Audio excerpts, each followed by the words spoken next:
Disclaimer. This video is for entertainment purposes only. Do not attempt this at home.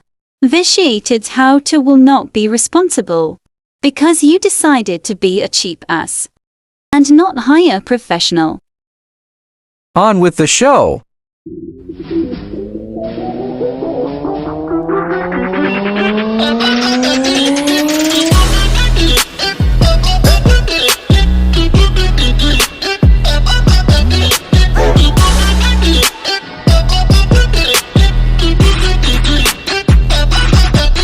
Now we got that out of the way, how do you know when you're having an outbreak?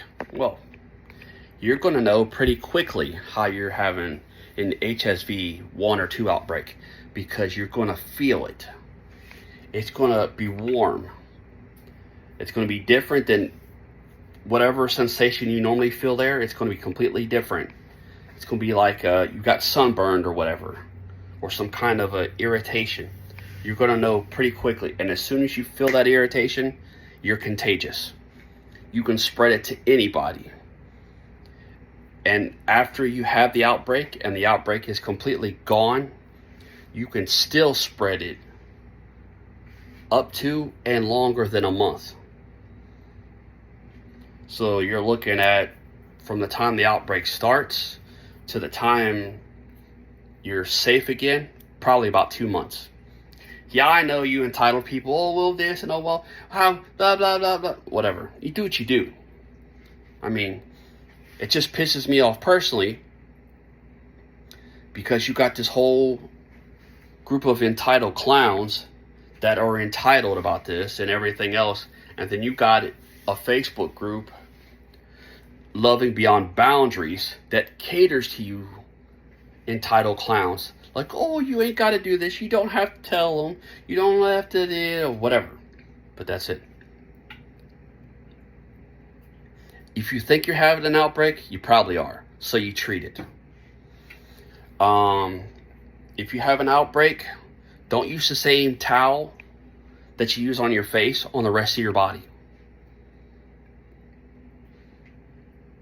You can get it from that. And I know all you clowns are going to say you can't. Do it and find out. I've known people that's done it. I've been smart enough not to, but I've known people that's done it. Have a separate toothbrush for it.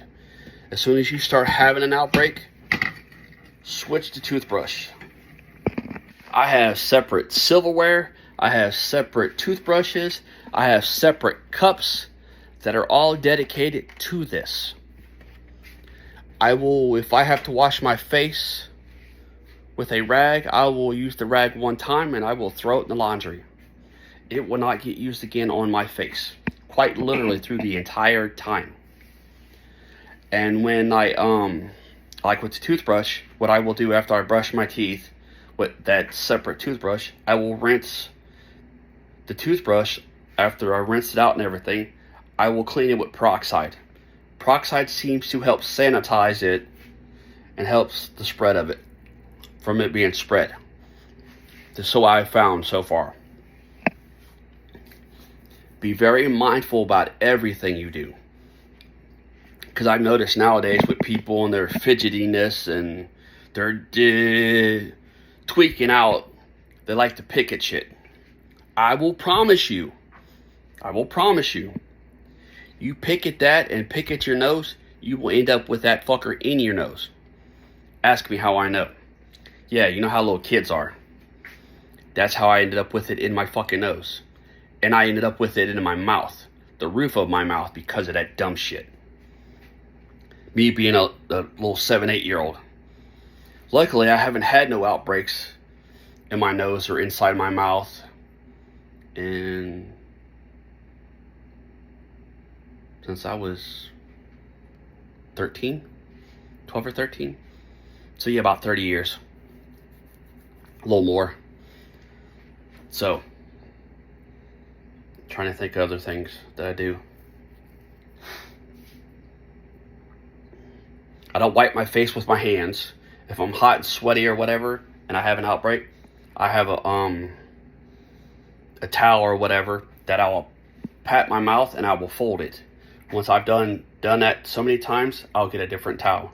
Or I'll have a roll of paper towels with me and wipe around my mouth once, throw the paper towel away. I mean, I've went to great lengths, I mean great lengths, to make sure that this never got spread around the rest of my body. Because just in my mouth alone, it has been miserable. Miserable, miserable, miserable, miserable, miserable.